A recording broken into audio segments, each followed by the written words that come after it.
ముకుంద వారసత్వం నుంచి పుట్టిన బంగారు అద్భుతం Purvi gold diamonds and silver November 1న కేపీహెచ్పీలో గ్రాండ్ ఓపెనింగ్. హను రాఘవుడి నిజంగా చాలా మంచి మంచి సినిమాలు తీశాడు. ఇతని సినిమాల్లో నాకు కృష్ణ గారి వీర ప్రేమ కాదా అంటే చాలా ఇష్టం. అండ్ అలాగే పడి పడి లేచే మనసు, నల్లయి అన్నీ బాగానే ఉంటాయి. అందాల రాక్షసి నుంచి తను కష్టపడి మంచి మంచి మూవీస్ తీస్తున్నాడు. అండ్ సీతారామంతో ఇతను ఒక్కసారిగా ఎక్కడికో వెళ్ళిపోయాడు. ఆ తర్వాత ప్రభాస్ గారిని డైరెక్ట్ చేసే ఛాన్స్ వచ్చింది. ఫౌజీ అనే సినిమాని అనౌన్స్ చేశాడు. ఈ సినిమా ఎలా ఉంటుందంటే మ్యాన్ ఫ్రమ్ నోవేర్ అని కొరియన్ సినిమా. అది ఎప్పుడో ఎప్పుడో వచ్చింది, 2010 అనుకుంటా. తర్వాత రాకీ హ్యాండ్సమ్, జాన్ అబ్రహంది, అట్లా ఉంది. నెక్స్ట్ అది 2016.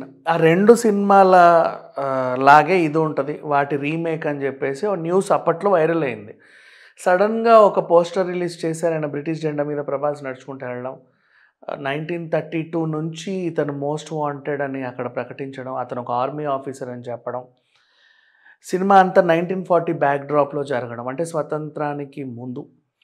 మరి ఏం చెప్పాలనుకున్నారు అనుకుంటే, ఒక మేబీ రామ్ చరణ్ లాగా బ్రిటిష్, అంటే ఇది RRRలో రామ్ చరణ్ లాగా బ్రిటిష్ వాళ్ళ దగ్గర ఇతను ఒక ఆర్మీ ఆఫీసర్, కానీ మన వాళ్ళ కోసం పనిచేశాడు, దొరికిపోయి ఉంటాడు కాబట్టే మోస్ట్ వాంటెడ్.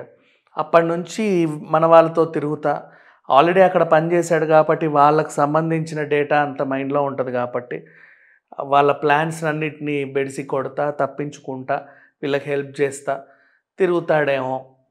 ఏ టైంకైనా దొరికినప్పుడు వాళ్ళతో ఎలా ఫైట్ చేశాడు, ఏం చేశాడు అనేది స్టోరీ అయి ఉండొచ్చేమో అని నేను అనుకుంటాను. నాకు తెలియదు బాబోయ్, ఎందుకంటే 1940 లవ్ స్టోరీ వచ్చింది ఈ బ్యాక్డ్రాప్లో. అది చెన్నై రైల్వే స్టేషన్, దాన్ని చుట్టూ పరిసరాల గురించి బాగా బ్యూటిఫుల్గా చూపించారు. అప్పట్లో ఏం జరిగింది అనే స్వతంత్రానికి ముందు చాలా ప్రదేశాల్లో స్వతంత్రానికి ముందు బోల్డ్ అన్ని స్టోరీస్ ఉన్నాయి.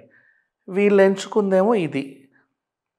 ఇంకా హను అంటావా, లవ్ స్టోరీస్ కానీ లేకపోతే ఇలాంటి పీరియాడిక్ డ్రామాస్ కానీ చాలా బాగా చెప్తాడు.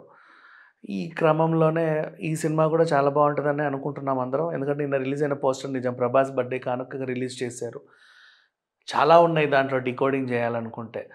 అట్లా ఒకటైతే వదిలాడు, అంటే స్వాతంత్రానికి ముందు 1940 బ్యాక్డ్రాప్లో అప్పటికే 8 ఏళ్ల నుంచి ఒక మోస్ట్ వాంటెడ్ లాగా ఉంటూ, మోస్ట్ వాంటెడ్ అంటే మళ్ళీ క్రిమినల్ అనకూడదు, ఎందుకంటే బ్రిటిషర్స్కి ఇండియన్ మోస్ట్ వాంటెడ్ అంటే వీళ్ళు ఏదో చేశారు అని అర్థం. అలాంటప్పుడు వీళ్ళు ఫ్రీడమ్ ఫైటర్స్ కిందకి వస్తారే తప్ప క్రిమినల్స్ కిందకి రారు.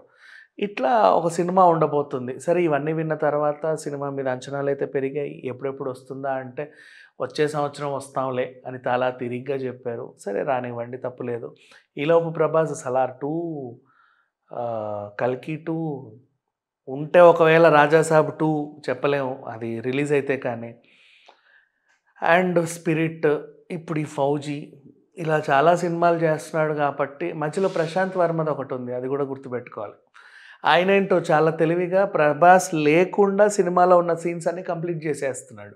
అంటే లేట్గా ఎప్పుడైనా ప్రభాస్ వస్తే గబగబా అయిపోతుంది షూట్, ఇంకేం ఉండదు దాంట్లో. అదొక సినిమాటిక్ యూనివర్స్లో భాగం. అలా మూవీస్ అన్నీ చాలా తీస్తున్నాడు. నాకు అడిగితే నెక్స్ట్ ఇయర్ వరుస పెట్టి ప్రభాస్ సినిమాలు వస్తూనే ఉంటాయి. ప్రతి 3 నెలలకో 4 నెలలకో ఏదో ఒకటి చూస్తూ ఉంటారు. ఇక ఈ సంవత్సరం అయితే రాజాసాబ్ కోసం అందరూ వెయిట్ చేస్తున్నారు. ఆల్మోస్ట్ ఇది కొంచెం సంక్రాంతి రేస్లో ఉంది కాబట్టి పాన్ ఇండియా లెవెల్లో ఒక పెద్ద high budgeted horror comedy cinema కాబట్టి దీని మీద కూడా అంచనాలు ఉన్నాయి. సో హను సినిమా మీద అయితే ఫుల్ ఎక్స్పెక్టేషన్స్, ఎందుకంటే కళాత్మకంగా చాలా నీట్గా రూపుదిద్దుకుంటున్నటువంటి సినిమాలా కనబడుతూ ఉంది. మొత్తానికి ప్రభాస్ ఫ్యాన్స్కి ఇది ఒక పండగ లాంటి వార్తే. మంచి పోస్టర్ రిలీజ్ చేశారు అండ్ చాలా డీటెయిల్స్ ఇచ్చారు. దాంట్లో వెతుక్కోవాల్సినవి బోల్డ్ అన్నీ ఉన్నాయి. బట్ ఈ సినిమా అయితే ఖచ్చితంగా హిట్ కొట్టుద్ది అనే నమ్మకంతోనే ఉన్నాం. Thank you so much.